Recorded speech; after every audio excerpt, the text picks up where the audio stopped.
yleisestikin ottaen mä oon sitä mieltä, että hermot on yliarvostettu. Nyt mä en älkää käsittäkö väärin, mä en tarkoita sitä, että niin hysteerisiä koiria pitää olla, mutta siis silleen hermot on yliarvostettu, että jotenkin niin kuin edellytetään, että pitäisi olla niin kuin, että valtava hyvät hermot, mutta se on valtava hyvä koira. Tai että se olisi niin kuin yksistään hirveän hyvä juttu, mutta sehän ei näin välttämättä ole. Et varsinkin monessa ihan työtehtävässä, niin se on jopa ihan kiva, kun vähän viiraa, että sillä ei ole hermot ihan kohdillaan. Muistan aina sen, kun hyvä esimerkki tästä, mitä tarkoitan, niin Rajavartiolaitoksella oli aikanaan sellainen kuin Matti Valjakka, ei ole enää siellä hommissa, mutta oli. Ja hänellä oli mukanaan kerran harjoituksessa Saksan paimenkoira. Ja sitten siitä tuli puhe, siitä sen Saksan paimenkoirasta. Se sanoi, että se on ihan hullu ja hysteerinen, että se on syönyt autosta turvavyöt. Ja kun sen ottaa ulos autosta, niin se on ihan hermostunut, se puree vaan remmiä koko ajan. Sitten kun se aikansa sitä oli siinä koko ajan moittinut, niin sitten siitä jo heräsi ihmisillä uteliaisuus, että no, sä kuitenkin pidät sen ja elät sen kanssa ja näin päin pois. Onko se sun töissä, onko se on työkoira, no minkä hemmetin takia? Ja no, kattokaas, jos on metässä 12 kilometriä pitkä jälki, 30 astetta lämmintä ja kuiva jäkäläkangas, niin tää on se, joka meidän rajavartiokoirista ajaa sen. Se kun lähtee siihen jäljelle, painaa, niin se äijä pitäisi etsiä sieltä metästä, niin tää hulluna, se on joka sellainen helvetikoinen teräshermo, niin siinä on 3-4 kilometriä menty. Se rupeaa hiippumaan. Sitten on tietysti poikkeuksia, eli on sellaisia koiria, mutta äärimmäisen harvassa, että mieletön hermorakenne, mutta sitten ihan valtava se vietti siellä takana. Niin sitten on poikkeuksia. Teräshermoja tekee silti työn. Mutta usein yllättäväkin huonoilla hermoilla perustettu koira tekee näyttäviä työkoirasuorituksia. Siis etsinnoissa sun muissa, mutta puruissakin löytyy siis silleen, että ihan oikeasti vähän viiraa. Ja se on hermostunut siinä tilanteessa. Suoritus näyttää enää oikein. Et milloin se tulee ihan oikeasti sit niinku rajaksi harrastamiselle, niin mun mielestä sun koira ei ole siellä sen rajalla. Jossainhan se sitten tulee, että sen hermo ei kestä. Kyllä jaksaa tehdä ihan sikapitkää töitä. Ja siis kyllä menee kiusaaminen heittämällä niin, mitään ja eikä mun mielestä en mä siitä silleen urheissa. No sitten eikä sitä tarvitse tässä tuoda esille ja korostaa, että siinä ei tule hermoksi. Kyllä se riittää tähän touhuun. No sitten se kiinnitte huomioon, missä vaiheessa se hiljeni? Lähti se ihan liikenteeseen. Tai sitten nousi, kun ei ole enää uhka. Mä en mieltä. Siinä vaiheessa, kun se hiha liikkui, Niin siis oli siinä edessä. Niin. Oli edessä. Hyvä. Niin, tai lähti täältä sivulta, niin se hiljeni. Eli mun mielestä se miten mä ajattelen, että niin juuri näin, että kun hiha oli liikkeessä edessä, eli se hetki, kun se koira oli sitä mieltä, että nyt tulee puru, silloin se hiljeni. Se kävi pari kertaa siinä matkakin aikana, kun sä olit vähän kauempaa, kun sä olit muutaman haukutuksen ottanut ja sä läksit sieltä liikkeelle, niin se luuli sekunniksi, että nyt tulee puru. Se oli hetken hiljaa, sä jatkoit, niin se olisi palvelut. Eli nyt merkille pantavaa tässä harjoituksessa on, kun se tulee tähän, no okei, pieni nyanssi, sen hallinnon olisi voinut ottaa tarkemmin. Kun se tuli, se lähti vähän liittoon, niin sä valjaskinnasta vähän vetäisit takaisin. Olisit ottanut sitten siitä toisesta ohjauskinnasta, millä olisit ottanut sen kunnolla ja sitten vapauttanut sen siitä toisesta. Mutta sitten sen jälkeen, niin sittenhän se oli tasasta. Se seisoi painoksi. Siinä ei muuttunut mikään siinä sun käynnissä muutoksen yhteydessä. Niin tätä hyödyntäisin, eli meillähän olisi tässä tavoite nyt sitten tehdä jo lähtevien vaihtoa. Aggressiotahan tulee myös saalisturhaavan kautta. Nyt se haukkuhan, sehän ei niin kuin missään, se oli yksi merkille pantava tässä koirassa, että se ei missään vaiheessa niin kuin tässä harjoituksessa joudu koirana minkäänlaiseen kamppailuun sinua vastaan. Ja se osoitti myös, että se ei oikein haluiskas siinä. Eli kun sä laitoit ihan vähän pois sinne sivuun ja olit pikkusen tossa kohtaa kokisautomaatineessa vähän puhuttelemassa sitä, niin se oli vähän sitä mieltä, että hei, ei unohdetaan toi, ei lähetä sinun kanssa kamppailemaan, tämä hiha on täällä, vähän haukku siinä essulta. Se selkeästi vähän vältti sitä, se ei halunnutkaan siinä kamppailuun. Mikä en sano, että se on millään negatiivinen ominaisuus. Sillähän sitten jossain vaiheessa ehkä kerrotaan, että tässä täytyy puolustautua, mutta nyt se ei halua, se halusi unohtaa, sivuuttaa, ei me nyt keskenään kamppailla, taistellaan tuossa välissä. Ja se haukku, ja se mitä sä teit, ne uhat, ei purussa, oli sille vähän niin kuin häirintää. Mutta sitä, mitä mä täällä joskus aikaisemmin mainitsin, että sitten vähän häirittiin. Se halusi sitä hihaa, mun mielestä se oli ihan voimakas vietti, ja halusi hihaa. Se halusi sitä hihaa, ja se halusi tätä hommaa, ja se halusi tätä tehdä, ja Kimmo vähän häiritsi välillä tekemällä jotain, mikä ei sen mielestä kuulu tähän asiaan. Ja sitten se siihen, kun sä teit siitä hihaa se hihasta, vähän reagoisi, että älä nyt, että yritti jatkaa sitä. Niin mä lähtisin tämän rakentamaan sitä niin kuin selkeämmin, että siinä tulisi nyt sit myös vähän kokemuksia, jossain vaiheessa ainakin, mä sanon, että ei välttämättä just tässä, mutta että siinä tulisi se, että se kohtaa myös sinut niin kuin miehenä ja tulee se koira vastaan mies kamppailuasetelma, josta se vahvistetaan. Sitä on aika vähän. Joo.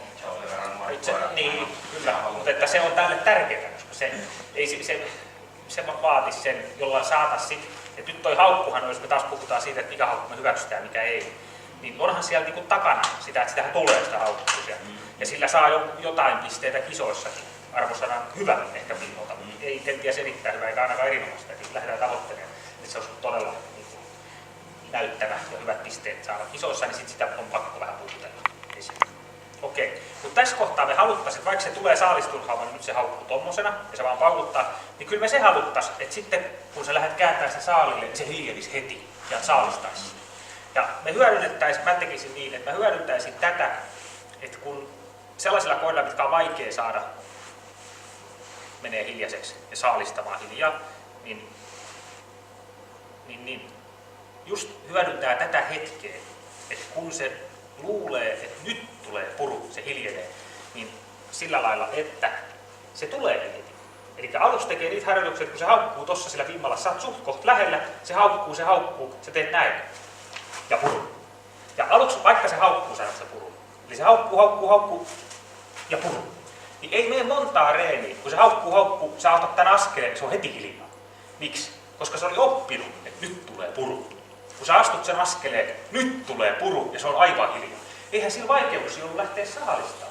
Se oli vaan niin kova, sillä oli kova halu tehdä sitä, niin se turhautui ja paukutti. Ja jos matkaa on 3 metriä, niin se oli koko ajan turhautunut, vaikka sä saalistaa, että en mä saa. On paljon sellaisia koiria, että ne saalistaa, otat askeleenkin pois, joka haukkuu heti. Ne turhautuu, kun perkele se lähtee karkuun. Sehän on vaan sitä niin kuin saalishalua, saada se saalis. Ja sitten ne haukkuu, kun ne kokee, että ne ei nyt saa sitä. Niin nyt sä opetat sen niin, että sä astut, se on tossa haukkuu se koira, ja sä annat niitä puruja siitä haukusta. 1 askel ja annat sen purun.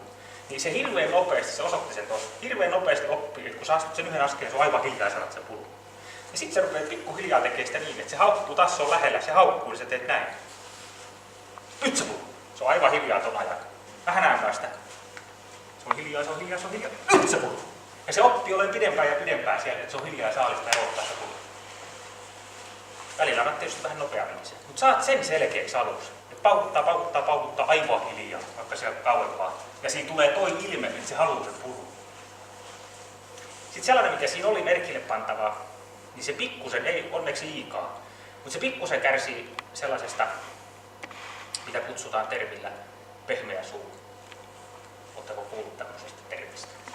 Se tarkoittaa sitä, että koiraa häiritsee ehkä vähän keskivertoa enemmän kova väline, mitä purraa. Eli se ei täysin antaumuksella, kun se on rumpullinen hiha, se ei ole ihan semmoinen niin kuin varsinkaan mössö. Et se on vähän niin kuin tiukka se tavara, mitä purraa.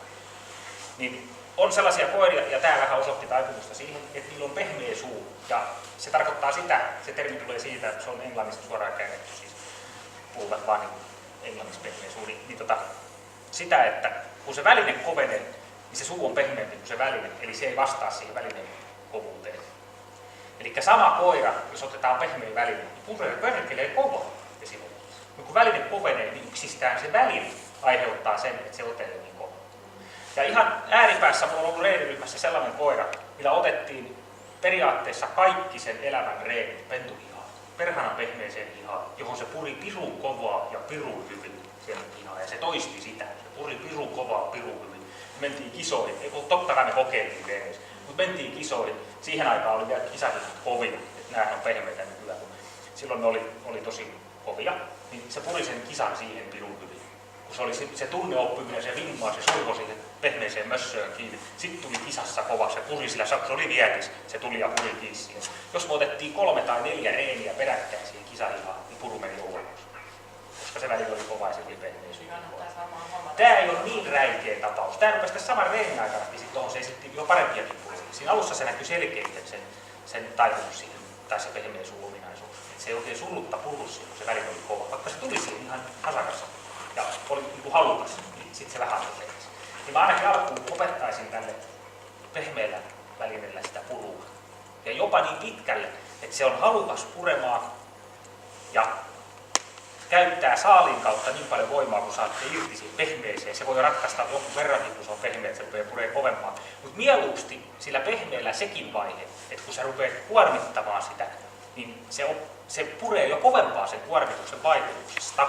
Sen takia, että sitten kun te otatte taas siihen kovempaan hihaan, niin sä rupeatkin kuormittaa, niin se osaa jo, se rupeaa puree sen vaikutuksesta myös siihen kovempaan. Ja voi olla, että lopputulos on se, että se voi aina reenata siihen kovaan. Mutta mikään ei estä, että jos se on semmoinen, että sille on eduksi, niin reenaatte paljon pehmeeseen. Kun te menette kisoihin, niin ei kukaan tiedä, että olette reenannut pehmeeseen, eikä siinä ole mitään niinku häpeäksi. Jos se toimii sillä, niin te reenaatte pehmeeseen. Mutta opettaisin ensin jopa sen kuormitusvaiheen niin, että se vastaa siihen pehmeeseen. Sitten kun se puree mahdollisimman tiukasti ja vastaa iskuihin sille, että se puree kovempaa, niin sitten kokeillaan vähän, että tekisikö se saman ilmiön siinä rungollisessa hihassa.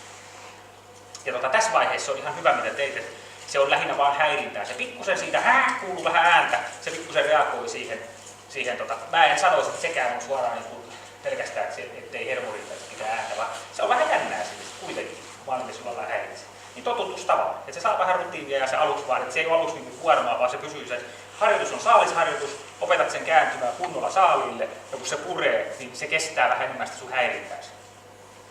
Tottuu siihen, ihan totuttamalla totutetaan tämmöiseen häiriöön. Ja sitten miettii sitä, että jos vähän kuormittaisi, että saisiko se tiukkaamaan, plus että jos haukussa vähän ottaisikin totisuutta siihen hommaan. Mutta ensin nämä saalisvaihtelut.